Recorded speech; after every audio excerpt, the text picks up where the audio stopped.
Hello guys, இன்னைக்கு நம்ம 3 வித்தியாசமான கதைகளை பார்க்க போறோம். முதல் கதை ஃபேண்டசியும் ஹாரரும் கலந்த மாதிரியான ஒரு ஷார்ட் ஃபிலிம். இந்த கதைகளுக்குள்ள போறதுக்கு முன்னாடி நம்ம சேனலுக்கு புதுசா வரீங்கன்னா சப்ஸ்கிரைப் பண்ணாதவங்க சப்ஸ்கிரைப் பண்ணிக்கோங்க. பக்கத்துல இருக்க பெல் பட்டனை கிளிக் பண்ணிக்கோங்க. அப்பதான் நம்ம வீடியோ போட்ட உடனே உங்களுக்கு நோட்டிஃபிகேஷன் வரும். சரி வாங்க இன்னைக்கு நம்ம பார்க்க வேண்டிய கதைகளுக்குள்ள போலாம். இந்த முதல் கதையோட ஆரம்பத்துல ஒரு சின்ன பொண்ணு கையில எப்ப பார்த்தாலும் ஒரு புக் எடுத்து படிச்சுக்கிட்டே இருக்கா. அந்த புக்கை எங்கேயும் இறக்க வைக்க மாட்டா. இதை பார்த்து அந்த பொண்ணோட அம்மா அந்த பொண்ணை சந்தேகப்பட்டு இதுக்கு மேல இந்த புக்கை நீ கையில வச்சிருக்கவே கூடாது, போய் ஆடி பாடி விளையாட வேண்டிய வயசுல எப்ப பார்த்தாலும் ஒரே இடத்துல உட்காந்து புக்கு படிச்சுக்கிட்டு இருக்காது இப்படின்னு சத்தம் போடுறாங்க. இந்த குடும்பத்தில் மொத்தம் 3 பேர் இருக்காங்க. அம்மா, ரெண்டாவது பொண்ணு, பொண்ணுன்னு மொத்தமா அழகான ஒரு சின்ன குடும்பம். கொஞ்ச நாளைக்கு முன்னாடி தான் இந்த 2 பசங்களோட அப்பா ஒரு ஆக்சிடென்ட்ல மோசமா இறந்திருப்பாங்க. அந்த பிரிவை தாங்க முடியாம ஆள் நடமாட்டமே இல்லாத ஒரு காட்டுக்குள்ள ஒரு பங்களாவை விலைக்கு வாங்கி வந்திருக்காங்க. அந்த புக்கு தொடக்கூடாது அப்படின்னு அம்மா சத்தம் போடவும் அந்த சின்ன பொண்ணு கோச்சுக்கிட்டு காட்டுக்குள்ள ஓடுறா. அக்கா காரி இருக்கா பாருங்க, பின்னாடி துரத்திட்டு போறா. காட்டுக்குள்ள போய் பார்த்தா தன்னந்தனியா அந்த பொண்ணு உட்காந்துருக்கா. பக்கத்துல போய் அந்த அக்கா உட்காந்து, உனக்கு என்னதாமா பிரச்சனை, எதுக்கு அம்மா சொன்னதுக்கெல்லாம் கோச்சுக்கிற, உன் நல்லதுக்கு தானே சொல்றாங்க, அந்த புக்கையே படிச்சுக்கிருந்தா உனக்கு பைத்தியம் தான் பிடிக்கும், சரி அந்த புக்ல அப்படி என்னதான் படிக்கிற, கொண்டா பாப்பா அப்படின்னு புக்கை வாங்கி படிச்சு பாக்குறா. 10 நிமிஷமே அந்த பொண்ணு மிரண்டு போயிடுறா. என்ன அப்படி அந்த புக்ல இருக்குன்னா ஒரு கொடூரமான வெள்ளை காட்டரி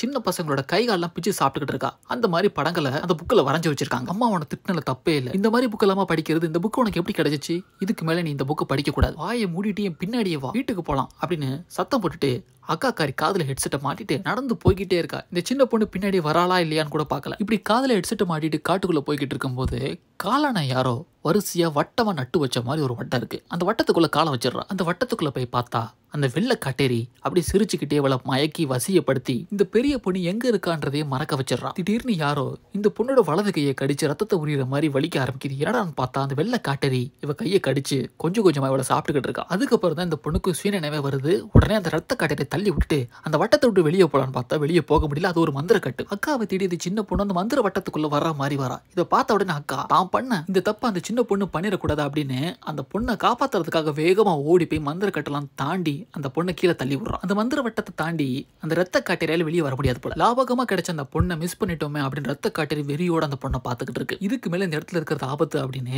அந்த அக்கா தான் தங்கச்சியை கூப்பிட்டுட்டு அந்த காட்டை விட்டு தப்பிச்சோ பொழைச்சோம்னு தெரிச்சு ஓடுறாங்க. அந்த மந்திர புக்கி அந்த காட்டுக்குள்ளே வீசி எரிஞ்சிட்டு அந்த வீட்டை காலி பண்ணிட்டு மொத்த குடும்பமும் அந்த ஏரியா விட்டு போயிருது. அப்படியே நம்ம அடுத்து 2வது கதையை பார்க்க, ஒரு பொண்ணு காலேஜ் முடிச்சுட்டு தன்னந்தனியா ரோட்ல வீட்டுக்கு போகிறதுக்காக நடந்து போய்கிட்டு இருக்கா. அப்படி போய்கிட்டு இருக்கும்போது ரோட்ல ஒரு ஓரமா ஒரு பெரிய சைஸ் கண்ணாடியை கிஃப்ட் ராப்லாம் பண்ணி ஃப்ரீன்னு எழுதி ஒட்டியிருக்காங்க. அந்த கண்ணாடியை பார்த்த உடனே அந்த பொண்ணுக்கு ரொம்ப பிடிச்சு போயிருது. உடனே வீட்டுக்கு எடுத்துட்டு போயிடுறா. தன்னோட பெட்ரூம்ல அந்த கண்ணாடியை மாட்டி சுத்தி இருக்கிற பேப்பரை கொஞ்சம் கொஞ்சமா கிழிச்சு அந்த கண்ணாடியை பார்க்கறா. பார்த்த உடனே தன்னையே மறந்துடுறான். நான் இவ்வளவு அழகா இருக்கானா அப்படின்னு பக்கத்துல இருக்கிற சீப்பை எடுத்து தான் தலையை சீவிக்கிட்டே இருக்கா. சீவரா 1 நாள் சீவரா 2 நாள் சீவரா கிட்டத்தட்ட ஆடாம அசையாம தன்னோட தலையை சீவிக்கிட்டே இருக்கா. அதுவும் 4 நாளா. அந்த 4 நாளா இவ எங்க இருக்கா, என்ன பண்றான்னு எந்த விஷயத்தையும் அவங்க அம்மாட்ட சொல்லவே இல்லை. ஒரு ஃபோன் பண்ணா கூட எடுக்க மாட்டியா அப்படின்னு கத்திக்கிட்டே அவங்க அம்மா வீட்டுக்குள்ள வராங்க. ஆனா இவ இன்னும் தலையை சீவிக்கிட்டே இருக்கா. என்ன நான் பேசிக்கிட்டே இருக்கேன், நீ கண்ணாடியவே பார்த்துக்கிட்டு இருக்க அப்படின்னு அவங்க அம்மா கண்ணாடியை துணியை வச்சு மூடுறாங்க. அதுக்கப்புறம் தான் நார்மலாவே ஆகுறா. என்ன சொல்றீங்க, 4 நாளா இங்கேயே உட்காந்து தலையை சீவிக்கிட்டு இருக்கானா, எனக்கு ஒண்ணுமே புரியலையே அப்படின்னு அந்த பொண்ணுக்கு என்ன நடந்துச்சுன்னு அவளுக்கே தெரியல. இப்படி இவங்க 2 பேரும் பேசிக்கிட்டே இருக்கும்போது அந்த கண்ணாடி மேல போத்தி வச்சிருந்த துணி கொஞ்சம் கொஞ்சமா விலகி கீழே விழுகுது. அம்மா பொண்ணு 2 பேருமே ஒரே நேரத்துல அந்த கண்ணாடியை பாக்குறாங்க. பார்த்த உடனே இப்ப அம்மாவும் கூட சேர்ந்து தான் அழகுல மயங்கி கண்ணாடியவே பார்த்து தலையை சீவிக்கிட்டே இருக்கா. இப்படி 2 பேருமே பக்கத்துல உட்காந்து கண்ணாடியை பார்த்து தலையை சீவிக்கிட்டே இருக்காங்க. கிட்டத்தட்ட 2 வாரத்துக்கு மேல சாப்பிடாம தூங்காம பேய் மாதிரி கண்ணாடியை பார்த்துக்கிறதுனால அந்த 2 பேருமே அந்த இடத்துலயே இறந்து போயிடறாங்க. இதுக்குதான் ஃப்ரீயா கிடைக்குதுன்னு எதையும் வீட்டுக்குள்ள எடுத்துட்டு வரக்கூடாது. அடுத்து லாஸ்டா நம்ம மிஸ்ட்ரியான ஒரு த்ரில்லர் கதையை பார்க்கலாம். ஒரு பொண்ணு அர்த்தராத்திரி தலை திரிச்சு யாரையோ பார்த்து மிரண்டு ஓடி வந்துகிட்டு இருக்கா. காட்டுக்குள்ள ஒரு வீடு மட்டும் தெரியுது. அந்த வீட்டோட கதவு மூடி இருக்கு. தட்டி தட்டி பாக்குற யாரும் திறக்க மாட்டாங்க. ஒருவேளை வீட்டுல யாரும் இல்ல போல அப்படின்னு வீட்டுக்கு வெளியே சாவி இருக்கான்னு தேடி பாக்குறா. அவன் நினைச்ச மாதிரி ஒரு சாவி கிடைக்குது. அந்த சாவியை திறந்து வீட்டுக்குள்ள ஓடுறா. கிச்சனுக்குள்ள போய் கையில ஒரு கத்தியும் எடுத்து வச்சுக்கிறா. கதவை யாரும் வெளிப்பக்கமா உடைச்சு உள்ள வர்ற மாதிரி சத்தம் கேக்குது. பயத்துல இந்த பொண்ணு அந்த வீட்டோட பாத்ரூம்குள்ள போய் கதவை முடிக்கிறா. சத்தம் ரொம்ப பக்கத்துல கேக்குது அப்படின்னு திரும்பி பாக்குறா. ஒரு உருவம் இவளையே குறுகுறுன்னு உத்து பார்த்துக்கிட்டு இருக்கு. அதை பார்த்த உடனே நமக்கு தான் ஒருவேளை பிரம்ம மாதிரி இந்த உருவம் தெரியுது போல அப்படின்னு தன்னோட தலையை 4 வாட்டி தட்டுறா. தட்டியுமே அந்த உருவம் மறுபடியும் தெரியுது. பாக்குறதுனால தான் இந்த உருவம் தெரியுது அப்படின்னு பைத்தியகாரத்தனமா இந்த பொண்ணு என்ன பண்றா, அங்க இருக்கிற ஆசிட் எடுத்து தான் கண்ணில் ஊத்திக்கிறா. அவளோட ஒரு கண்ணு குருடா போகுது. ஆனா இன்னும் சத்தம் மட்டும் கேட்டுக்கிட்டே இருக்கு. சத்தமும் கேட்கக்கூடாது அப்படின்னு கையில இருக்க கத்தியால தான் காதை குத்தி கிழிக்கிறா. இதோட அந்த பொண்ணு மயங்கி விழுந்துடுறா.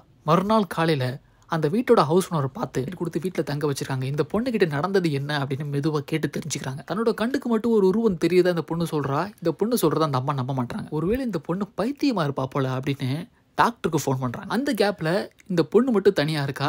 அந்த ரூம்ல மறுபடியும் அந்த உருவம் தெரியுது. என்னடா இது, என்ன பண்ணாலும் சரி என் கண்ணுக்கு மட்டும் இந்த உருவம் ஏன் தெரியுது அப்படின்னு பைத்தியம் பிடிச்ச மாதிரி அந்த உருவத்தையே பார்த்துக்கிட்டு இருக்கா. இதுதான் தலைவிதி, இதை ஒண்ணுமே பண்ண முடியாது அப்படின்னு அந்த பொண்ணு தான் தலையிலேயே அடிச்சுக்கிட்டு ஒத்த கண்ணால் அந்த உருவத்தை பார்த்துக்கிட்டே இருக்கா. இந்த 3 ஸ்டோரியில உங்களுக்கு பிடிச்ச ஸ்டோரி எதுன்னு கமெண்ட் செக்ஷன்ல சொல்லுங்க. இன்னும் இந்த மாதிரி நிறைய இன்ட்ரெஸ்டிங்கான ஸ்டோரிஸை பார்க்கணும்னா நேசமணி டாக்கீஸ் நம்ம சேனலை சப்ஸ்கிரைப் பண்ணிருங்க. இதே மாதிரி இன்னும் ஒரு சூப்பரான வீடியோல மறுபடியும் வந்து மீட் பண்றேன். Thank you and bye.